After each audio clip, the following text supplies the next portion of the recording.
فوج کے ہاتھ میں ڈوریں مضبوطی سے آ جاتی ہیں اور وہ مینیج کر رہے ہوتے ہیں چیزوں کو، تو پھر اس حد تک انتشار نہیں ہوتا ہے جس طرح سے ماضی میں ہوا ہے۔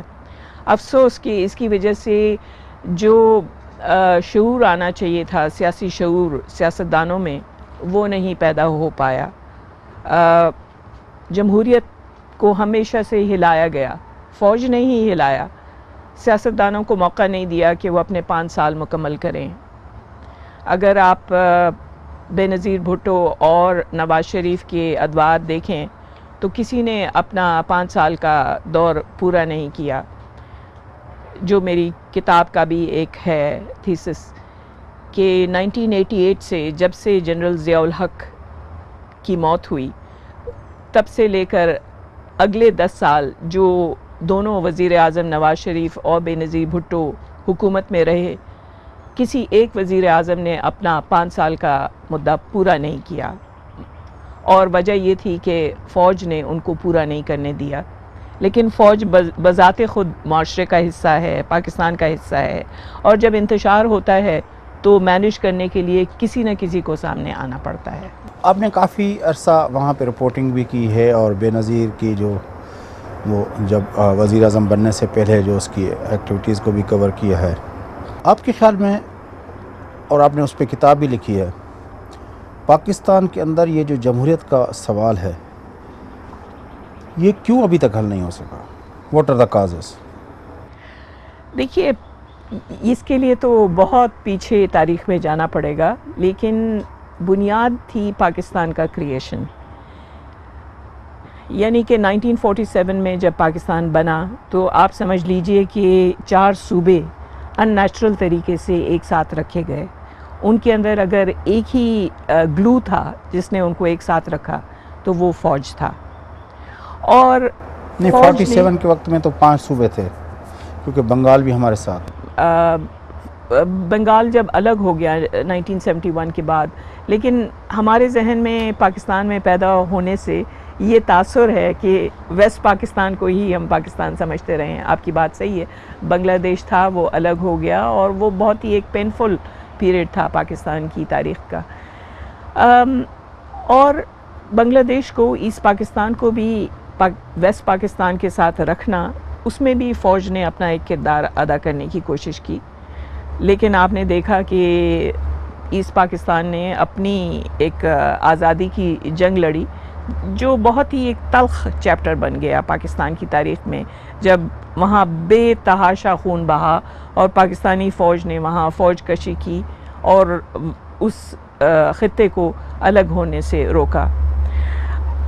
1971 کے بعد آ جاتے ہیں، 4 صوبوں کو جس طرح سے پاکستانی فوج نے ایک ساتھ رکھنے کی کوشش کی، اس میں بلوچستان سب سے بڑا جو ہے ایک شکست آپ سمجھ۔ لیکن اگر 71 سے ہم بات چیز کا سلسلہ شروع کریں تو آپ کو نہیں لگتا کہ اٹ واز مسٹر بھٹو جس نے پاکستان کو وہ پیسز جوڑ کے آگے لے آئے، آئین وہ دیا؟ کیونکہ اس وقت تو اپنا سانحہ ہو چکا تھا فال آف ڈھاکہ کا، تو پاکستان کے اندر اس وقت ابتدائی سالوں کے اندر فوج کا تو وہ کردار ہمیں دکھ نہیں رہا بھٹو کے ابتدائی سالوں کے اندر۔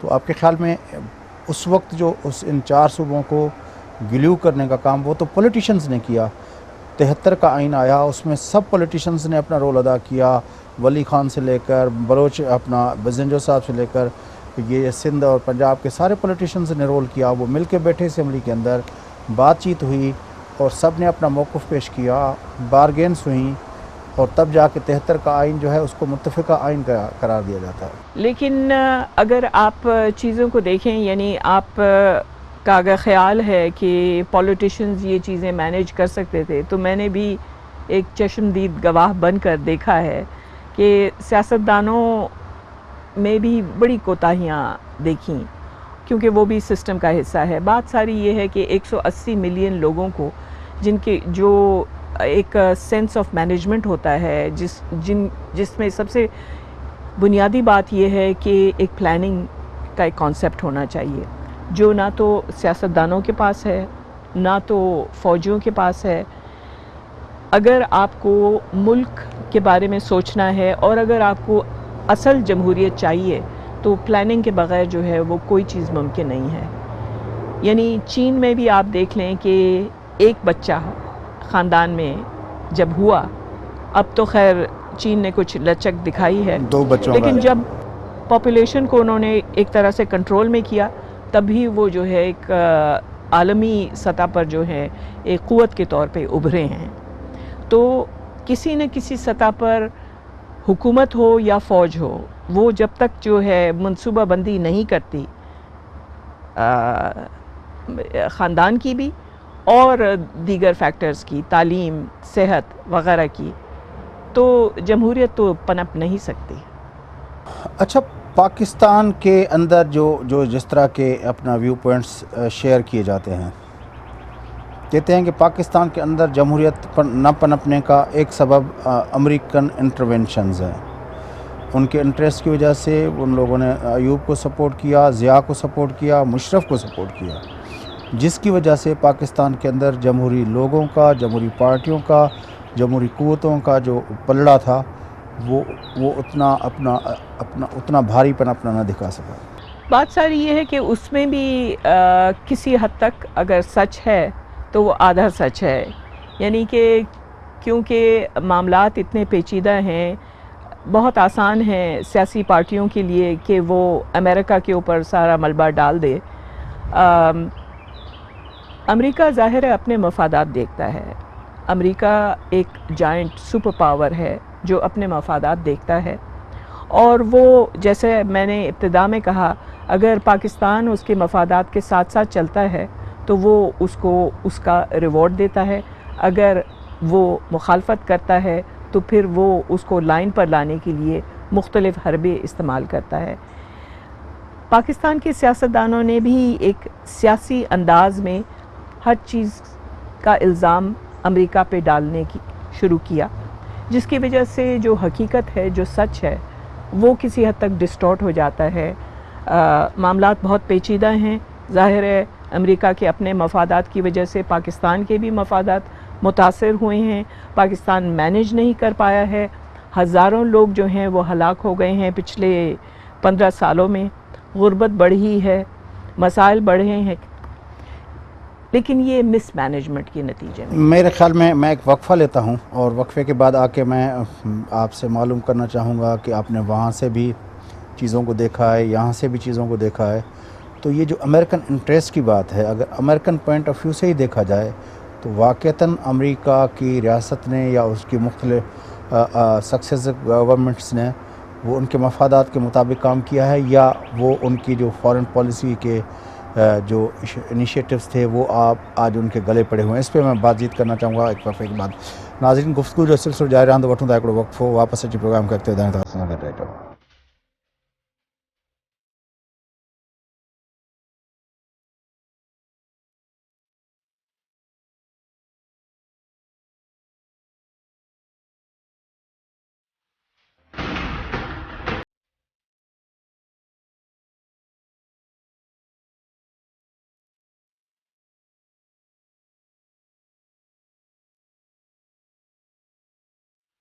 ویلکم بیک ناظرین. اچو پروگرام کے سلسلے کے اڳتي وڌايون. واشنگٹن ڊي سي جي اندر اسان معروف صحافي نفیسہ ہودبائی صاحبہ سان گفتگو کر رہا ہاسوں عالمی سیاست کے پس منظر میں.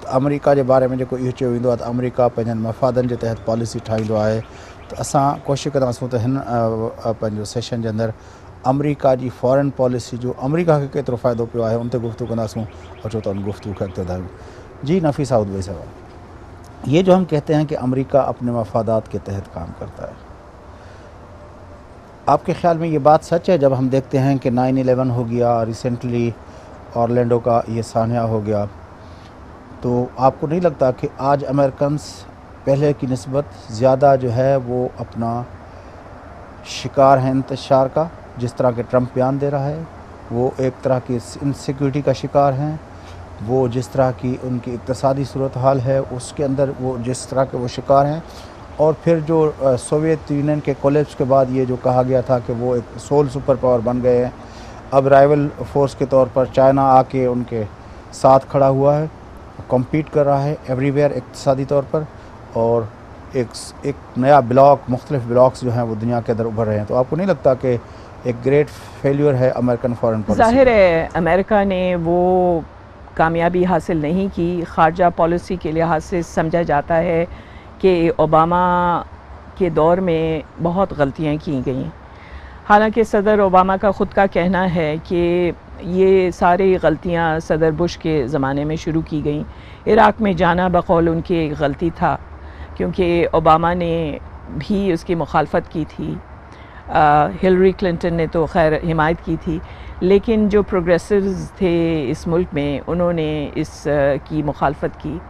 اب اس کے بعد آپ بھی جانتے ہیں کہ جو مسائل پیدا ہوئے، شام کا مسئلہ جو ہے وہ امریکہ کے گلے پڑ گیا. صدر اوباما چاہتے تھے کہ ان کی لیگیسی میں وہ پریزیڈنٹ کہلائیں جنہوں نے فوجیں واپس بلائیں امریکہ، نہ کہ جنگ کو طول دی. ایسے میں جتنا پریشر ان کے اوپر پڑا ریپبلکنز کی طرف سے اور رائٹ ونگرز کی طرف سے کہ آپ فوجیں بھیجیں، گراؤنڈ فورسز بھیجیں شام میں، اس کو انہوں نے ریزسٹ کیا اور انہوں نے زیادہ تر ایریل سٹرائکس پر جو ہے انحصار کیا، کیونکہ وہ نہیں چاہتے تھے کہ امریکن فوجیں جو ہیں وہ کھینچی جائیں کسی جنگ میں. لہٰذا افغانستان کے لیے بھی انہوں نے ایک ٹائم لائن دیا کہ کب فوجوں کو واپس نکالیں گے. اس سال مجبوری کے تحت وہ 10,000 فوجیں انہوں نے چھوڑ دی ہیں افغانستان میں، لیکن اس سال کی آخر تک میرا خیال ہے وہ کوئی 5,000 ہو جائیں گی. لیکن آپ کو پتہ ہے کہ سابق جو ڈپلومیٹس تھے اور فوجی ماہر تھے ان لوگ سب نے مل کے اوباما کو ریکویسٹ کی ہے کہ 10,000 تک ان فوجیں رہنے دیں. جی ہاں اوباما کی سب سے بڑا ان کے لیے مسئلہ یہ ہے کہ وہ کبھی نہیں چاہتے تھے کہ وہ ان کے لیے افغانستان ویتنام بن جائے. جس طرح سے رشینز کو کھینچ کر اور رشینز کو خشک کر دیا، اس کے بعد سوویت یونین کولیپس ہو گیا، آپ کو بھی پتہ ہے 1991 میں. امریکنز کے لیے بہت مشکل تھا کہ جب انہیں عراق میں بھی اتنا مخالفت کا سامنا ہے، افغانستان کی صورتحال میں بھی کوئی بہتری خاص نظر نہیں آتی ہے، تو مزید فوجیں بھیجتے جائیں. یہاں معاشی طور پہ بھی جو ہے اس کے بڑے اثرات ہوئے ہیں. لہٰذا آپ سمجھ لیجئے کہ یہ تمام غلطیاں جو ہیں وہ شامل ہوتے ہوتے اس موڑ پہ لے آئی ہیں کہ جب اب داعش سب سے بڑا خطرہ بن گیا ہے امریکہ کے لیے. اور یہ اورلینڈو فلوریڈا میں جو تازہ حملہ ہوا ہے، میرا خیال ہے اس وقت یہ اوباما دور کے لیے، میرا خیال ہے اس وقت یہ صدر اوباما کے لیے ایک بہت بڑی جسے کہتے ہیں شکست کی نشانی ہے، جس کو مختلف لوگوں نے اور ریپبلکنز نے اٹھایا ہے اور کہا ہے کہ ہمیں زیادہ فوجیں بھیجنی چاہیے تھی شام میں تاکہ داعش جو ہے اس کو مکمل طور پر ہم ختم کر سکیں. صدر اوباما نے اس کو کچھ چینج کرنے کی کوشش کی، اس کا رخ تبدیل کرنے کی کوشش کی. ان کا یہ کہنا ہے کہ گن کنٹرول کا معاملہ جو ہے اس پر ہمیں فوکس دینا چاہیے تھا، کیونکہ آپ بھی جانتے ہیں یہاں گنز کتنے فراہم ہیں. لیکن یہ اوباما کی جو 2002 کی اپنا کیمپین تھی گنز کنٹرول، اس کا بھی حصہ تھا. جی ہاں، بالکل اس کا حصہ تھا. امریکہ میں اس وقت جتنے ویپنز اسلحہ فراہم ہے کسی بھی ڈیولپ ملک میں اس حد تک آپ گنز نہیں حاصل کر سکتے ہو، اور جتنے مرڈرز اس کے نتیجے میں ہوتے ہیں کسی بھی ڈیولپ ملک میں نہیں ہوتے. تو ظاہر ہے انہوں نے اس معاملے کو اس کے ساتھ نتھی بھی کر دیا ہے. تو آپ کے خیال میں یہ جو سارا جو آپ بتا رہی ہیں، تو اس سے تو یہ ثابت ہوا نا کہ امریکہ جو ہے وہ اپنے انٹرسٹ کی خود بھی وہ اپنے انٹرسٹ کے لیے کام نہیں کر رہا، اس نے اپنے لیے ہر طرح سے مسائل پیدا کر دیا ہے. میں ذرا سا آپ کو بتاؤں کہ جمہوریت جب ہوتی ہے تو تیزی سے کام کرنا ذرا مشکل ہوتا ہے. امریکہ میں نسبتاً زیادہ جمہوریت ہے ان دا سینس کہ یہاں بہت سارے لوگوں کے مفادات کا خیال رکھنا پڑتا ہے. ساتھ ساتھ آپ بھی جانتے ہیں کہ یہاں کارپوریٹ انٹرسٹ بہت زیادہ ہیں. نیشنل رائفل ایسوسی ایشن یہاں بہت مضبوط ایک لابی گروپ ہے، وہ ریپبلکنز اور ڈیموکریٹس دونوں کے کیمپینز کو فنڈ کرتی ہیں، اور وہ کسی طرح سے برداشت نہیں کرتے ہیں کہ اسلحہ پر کسی بھی طرح کی پابندی لگائی جائے.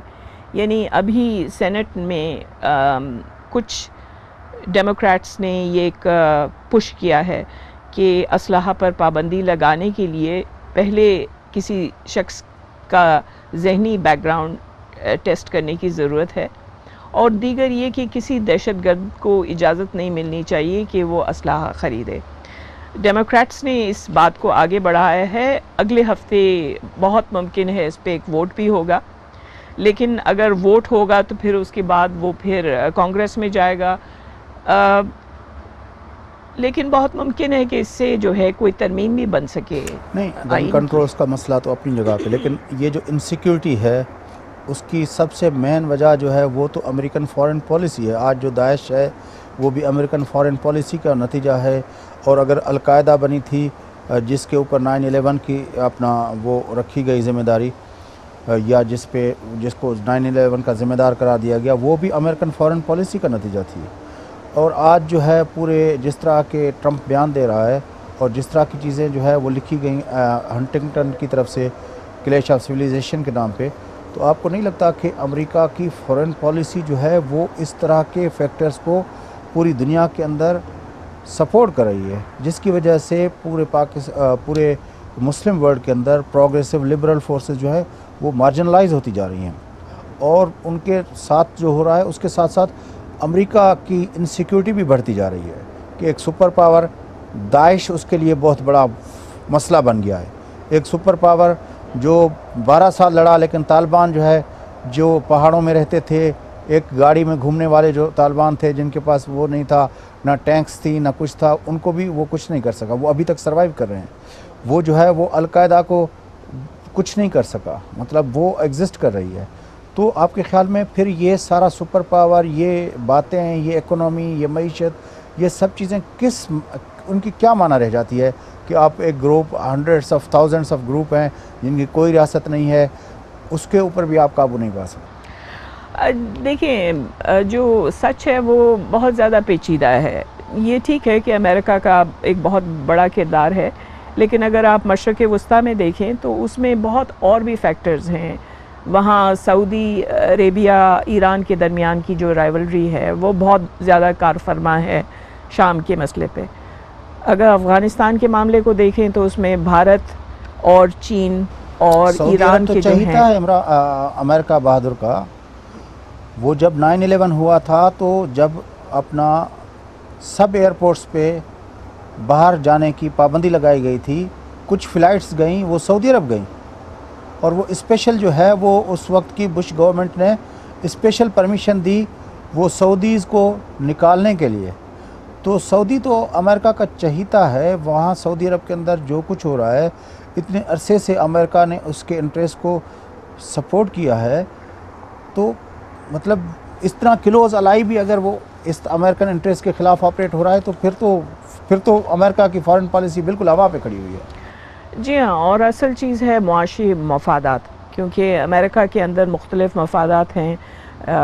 تیل کے خاطر سعودی عرب کے ساتھ بہت قریبی روابط رکھے گئے ہیں، اور ان کی بہت ساری جو انہوں نے کارروائیاں کی ہیں جس میں ایک طرح کا ایک لنک بنتا ہے 9/11 کے ہائی جیکرز کے ساتھ، اس میں بھی لا تعلقی کا اظہار کیا گیا ہے. تو اس کا مطلب یہ ہے کہ جب بہت زیادہ معاشی مفادات ہوتے ہیں تو ملک کے اندر بھی ایک طرح کا آپ سمجھ لیجئے کہ ایک سوچ نہیں ہوتی ہے، اور اس کی وجہ سے ڈیموکریٹس ریپبلکنز جو ہیں وہ بہت مختلف سوچ رکھتے ہیں. یہ معاملات کیونکہ اتنے پیچیدہ ہیں اور کیونکہ امریکہ کے مفادات کے حصول کے لیے اتنے مختلف طریقہ کار ہیں، لہٰذا امریکہ نے وہ حاصل نہیں کیا، وہ نصب العین نہیں حاصل کیے جس کے لیے جیسے کہ آپ بتا رہے تھے کہ وہ حاصل کرنے جا رہے تھے. اچھا، آج کی جو امریکن فارن پالیسی آپ کے خیال میں اگر مڈل ایسٹ اور ساؤتھ ایشیا کے تناظر میں دیکھا جائے تو آپ کے خیال میں وہ اس کے اندر ایک بڑی شفٹ آ رہی ہے؟ سعودی عرب سے تہران کی طرف وہ جا رہے ہیں، پاکستان سے ہندوستان کی طرف جا رہے ہیں. آپ سمجھتی ہیں کہ اس طرح کا جو ایک طرح کا ڈسکشن ہو رہا ہے؟ دیکھیے ایک بہت واضح چیز ہے جو کہ ہو رہی ہے، اور وہ یہ ہے کہ اب چین ایکسکیوز می، چین ایک عالمی طاقت کے طور پہ ابھر رہا ہے خطے میں، اور چین نے جو ساؤتھ چائنا سیز میں اپنی برتری قائم کرنے کی کوشش کی ہے، اب امریکہ سمجھتا ہے کہ اگلی کمپٹیشن اگر ہوگی ان کی تو چین کے ساتھ ہوگی، لہٰذا آپ نے دیکھا ابھی نریندر مودی یہاں آئے تھے، امریکنز نے مودی کو ایک طرح سے ان کو اسلحہ اور دیگر جو ہیلی کاپٹرز وغیرہ جو فراہم کیے، وہ اسی وجہ سے کیے کیونکہ وہ ان کو ایک طرح کا پارٹنر بنانا چاہتے ہیں چائنا کو کاؤنٹر کرنے کے لیے۔ اس لیے اگر کوئی کلیئر کٹ بات جو سامنے آئی ہے وہ یہ ہے کہ امریکنز بہت پہلے سے پلاننگ کرتے ہیں، وہ اب یہ پلان کر رہے ہیں کہ چین کیونکہ اب اپنے آپ کو ایک معاشی طاقت کے طور پہ بنا رہا ہے تو ان کا کس طرح سے مقابلہ کیا جائے۔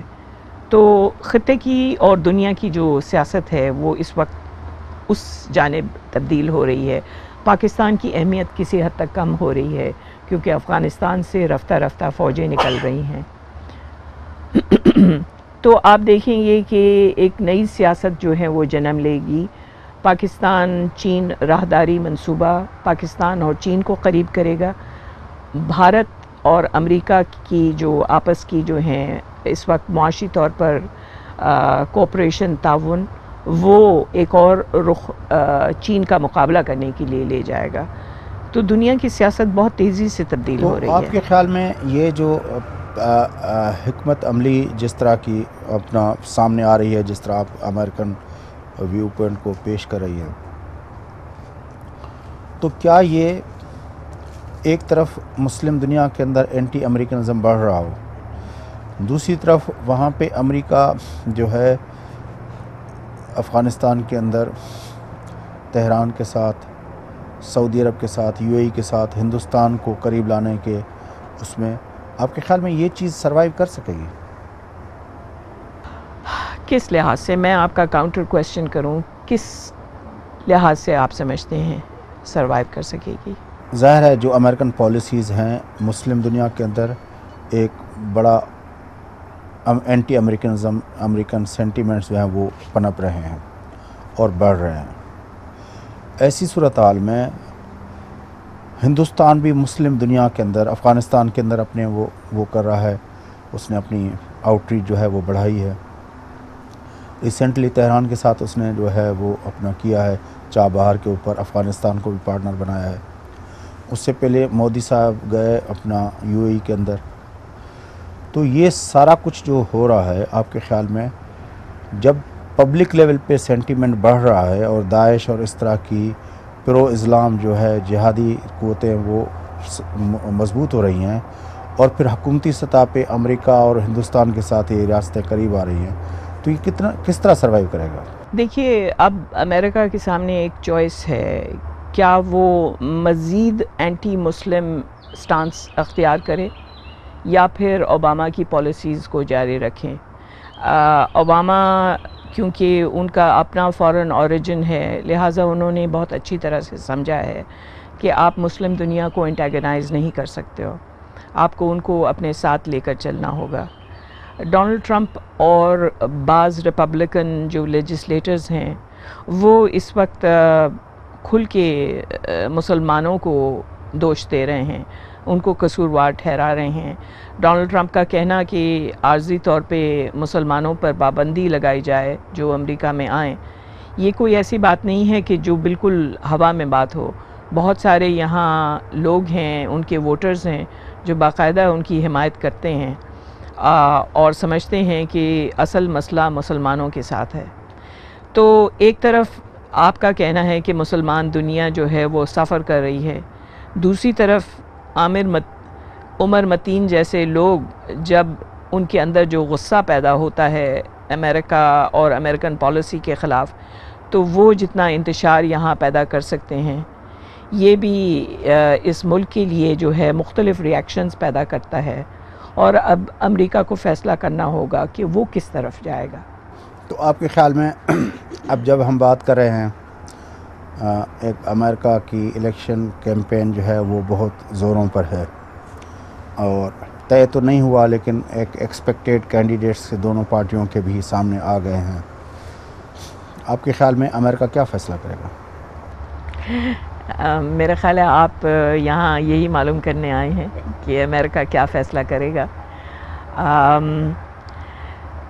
امریکہ کے ڈونلڈ ٹرمپ جس طرح کی باتیں کر رہے ہیں وہ اپنے بیس سے بات کرتے ہیں. سینئر ریپبلکنز کبھی بھی کسی شخص کو برداشت نہیں کر سکتے جو کہ اس طرح کی باتیں کریں جو کہ مزید آگ پھیلائے. لہٰذا انہوں نے اپنے آپ کو ڈسٹنس کر دیا ہے ان کے ساتھ. آپ دیکھیں گے کہ ریپبلکن کنونشن میں کیا ہوتا ہے، کیا وہ ان کو واقعی اپنا نامنی بناتے ہیں یا سیکرٹلی کسی اور کو تیار کیا جا رہا ہے.